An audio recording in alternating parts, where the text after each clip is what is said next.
Hey, Doug Stone here from Doc Sports, and we got another batch of free picks for you. Got to change it up a little bit today. I did this a couple weeks ago. Got a couple I'll get you for Friday in the NBA. Then I'm going to give you some college games for the weekend, both Saturday and Sunday, some of the bigger games on the board that have impact. We're going to go over those and explain, when we get there as to how exactly we're going to go about and do that this time. Not going to have a written article for you to have to find today. We're just going to talk about the games themselves. So in all, I believe I think I got a total of 8. Let's see, there's 3. Yep, I got a grand total of 8 games to talk about here. So this is going to be a little longer video, just so you know. Okay, so just give you a heads up on that. Tonight, I have a big 6-unit play in the NBA, just $30. I'm 7-2, 77.7% of late in the NBA. Passed yesterday, missed an opportunity. Said I was close to taking one yesterday. I was thinking about Miami and Atlanta over. Killed it. Okay, went way over. Should have had it, but you know what? I'd rather pass and not be upset about losing than it would be about being right. Okay, so just, hey, it's one game, one day, not the end of the world. Also today, I have a 5-unit play in college basketball, and that one is a totals play, and it's my totals play of the week. 5-unit play on that one, so that's also available at Doc Sports, plus NHL pucks on the ice. 6-0 run this week, the last 3 days. 2-2-2 winners across the board. Tonight I just have one play. Okay, so they're changing it up a little bit, so hopefully that doesn't come back to burn me. But anyways, I don't like 2 games anyways. But I got one I really like today, and I'm going after 7 in a row in the NHL there. And plus, for the weekend, I'll have some big plays for sure in college basketball. All but certain to have a 7 or 8-unit play in college basketball, and I'll have some big plays in the other 2 sports as well. And starting Sunday, heading out to my first Major League Baseball exhibition game. Excited to get that going. I will have reports on YouTube here, okay, and at the Docs page, Docs homepage, on my homepage at Docs, I should say. I'll be covering as many teams as possible that I can. There's 15 here in the desert, and what's nice as compared to Florida, okay, is that the farthest distance between any stadium is an hour. Okay, and I got a bunch of them where I live. I got Seattle and San Diego. That's about that stadium is about 3 to 4 miles from where I live. A couple others, no more than 10. So a lot of them are really close for me. So I'm going to be checking out a bunch of the different teams and have reports for you that you can follow there as well. Okay, so with that, let's get to the free picks. The New York Knicks are hosting Indiana this week, or I should say tonight. Right before the break, Indiana ended their 6-game losing streak by beating the Bucks 118-111 in a game that really wasn't that close. So that kind of helped turn around their season a little bit to get going back where they want to be. They're 6th right now in the Eastern Conference standings, and I think they believe they got a chance to move up because now it's been Victor Oladipo has been cleared to play up to 32 to 34 minutes. He was at 29 or less previous to this in his first 7 games back from injury, but he's full go now. And so that's going to be definitely a positive for them. The New York Knicks they're 4-2 in their last 6 now. 4-2 in their last 6, and I think 9-3-1 against the spread in their last 13. So for the Knicks, they're playing well. As to why, is Mike Miller, the interim coach, getting through the guys? Maybe. Or are other teams just not taking them all that seriously? Maybe. Okay. Kind of a combination of different factors here. Either way, though, the Knicks have gone from +5.5 to +6.5 against Indiana.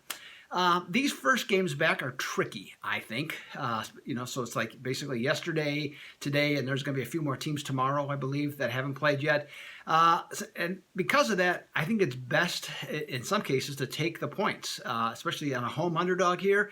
As I mentioned, Knicks are playing pretty well. I'll take the home underdog with the +6.5, and also with the knowledge that Indiana is 5-16 against the spread, revenging a straight-up loss, which they incurred to New York on the first of this month, 92-85.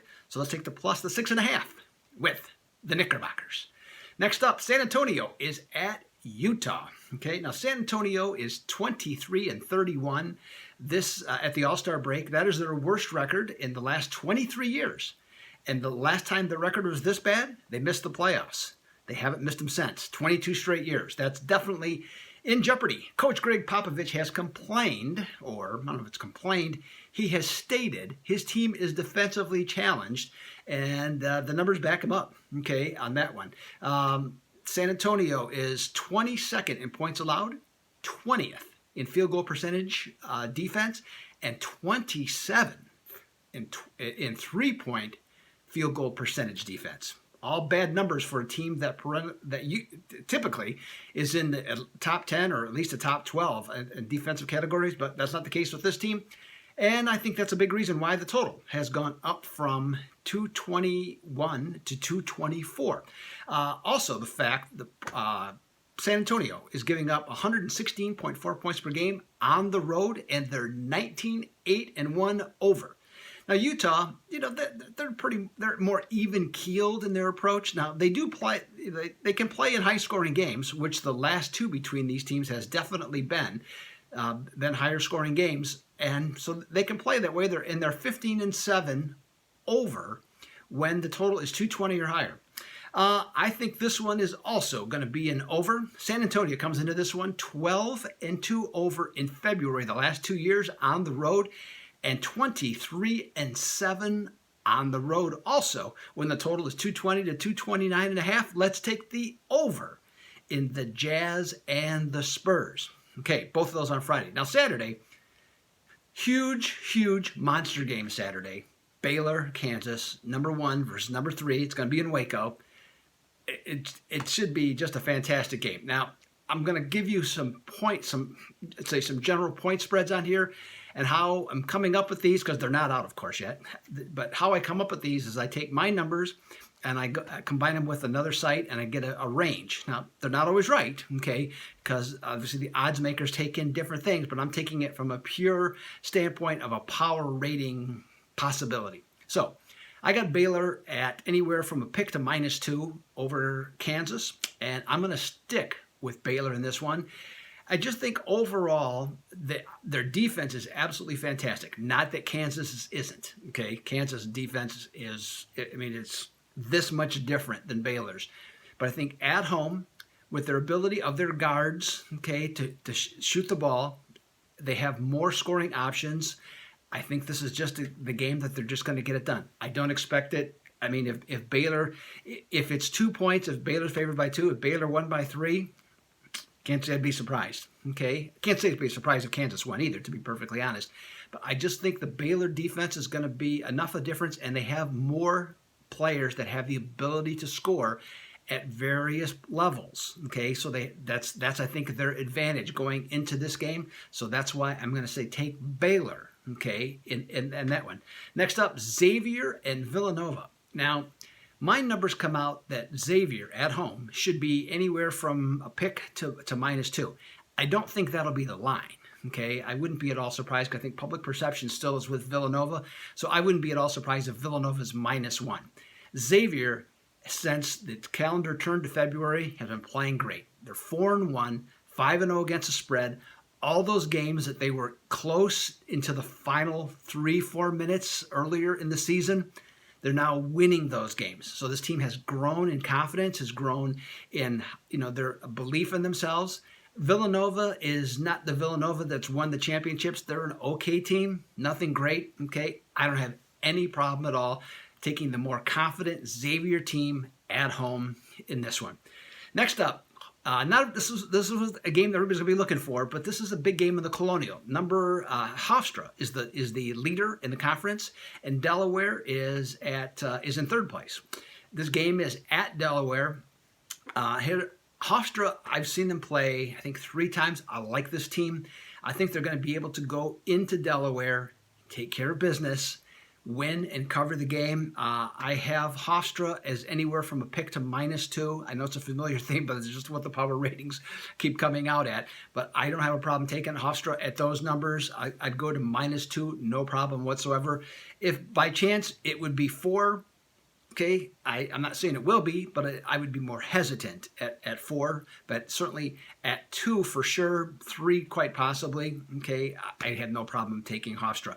Florida State is going to be playing NC State, and boy, NC State is off a fantastic upset and a thumping. Ooh, just they beat Duke badly. Coach K didn't even want to shake hands. It was so bad after the game. So Florida State's going to NC State.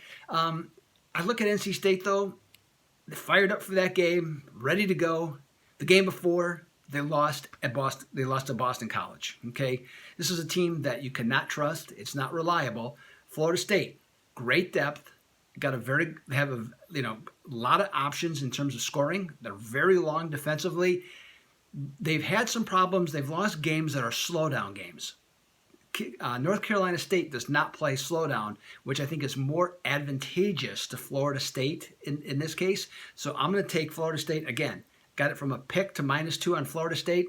I'd take Florida State up to probably 4. Okay, if that happens to be the case, 5 would probably be the number I'd start to have to question on the road.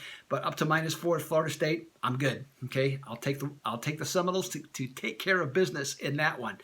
Next up, Gonzaga BYU. This is a fascinating game. It's at BYU. I got Gonzaga -3 to -5 in this one. This is one of the better BYU teams recently. They're still scoring, but they're better defensively. I think this will be a game that will come down to the end. Gonzaga's experience, overall height, and championship caliber will come through at the end. I think they win the game by 7 points, but I fully expect BYU to be in the game for the first 37 minutes and essentially to the end. But I think at the end, that's when Gonzaga is going to pull away. Finally, on Sunday, Maryland's at Ohio State. And again, I got Maryland anywhere from a pick to -2. I'm just going to go with the better team here. Ohio State, after their fantastic start, has been up and down and up and down and up and down. You never know what you're going to get. Sure, they could play well here, okay? But the Terrapins have shown how tough they are. At Michigan State, they were down, I think, 8 or 7 in the latter stages of that game and put the Spartans away big time. This is a team that trusts itself, knows how to win now. I think they're very much a complete team. I'm not saying they're going to the Final Four, but if Maryland ends up in the Final Four, no surprise here whatsoever. Okay, on that one, I like the Terrapins in this one, okay, over Ohio State in Columbus. So, there you have it. 8 free picks for you for this upcoming weekend. Hopefully, we can get you a bunch of winners. We gave you 2 more winners yesterday, okay, and that's 4 in a row on free plays. So got a little streak going there. So let's just see if we can keep it going for the weekend, right? Okay, let's see if we can make that happen. And hey, you have a great weekend as well. I plan to. A lot of basketball to watch, and of course, as I mentioned, spring training for me here in the desert. This is Doug Upson for Doc Sports. We will see you next week. Until then, I'm out.